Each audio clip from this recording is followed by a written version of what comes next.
Qualifications-Based Selection Step by Step. Welcome to the QBS Step-by-Step Guide to using the Qualifications-Based Selection process to match the right professional services provider to your project.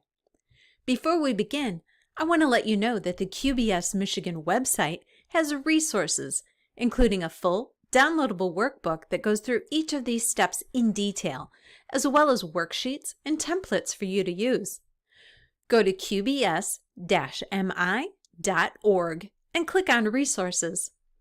Let's jump in. Step 1. Identify scope. To begin the selection process, the owner must identify the general scope and the particular needs of the project. Just as the owner needs information about the qualifications and competence of the professional design firms, the firms need to know the project requirements and goals. When identifying the general scope, focus on the objectives of the project rather than prescribing the methods or steps to achieve the objectives. This allows firms to propose innovations that may improve the outcome of the project.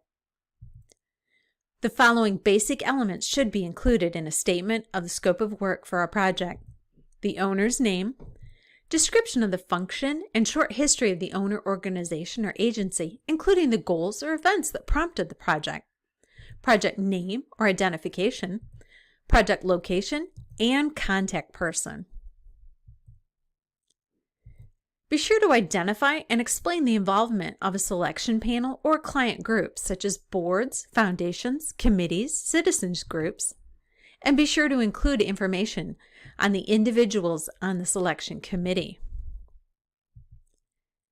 Describe other construction in process or planned for the same site but not part of the scope of work. Describe completed studies, surveys, or preliminary feasibility work that's relevant to the project and available to the firms that will be shortlisted and interviewed. Include requirements for further feasibility planning prior to design and construction. A project outline, as well as the intended size, function, occupancy, and other general anticipated requirements such as renovation, demolition, additions, new construction, and energy and land use, and site selection considerations should be included. Provide the anticipated schedule, including completion of design work, beginning of construction, and planned project completion date. Describe the selection process, including involvement of any of the groups mentioned previously. Provide additional or unique requirements or considerations such as referenda, anticipated funding strategy, and budgeting. Additional items may be added to this list as appropriate to provide guidance to the competing firms and to meet the needs of the owner.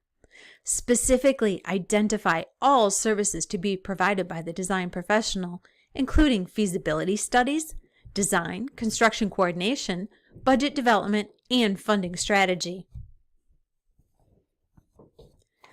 Owners should establish a time frame to complete the selection process. This prevents misunderstandings and last-minute surprises that might delay the process.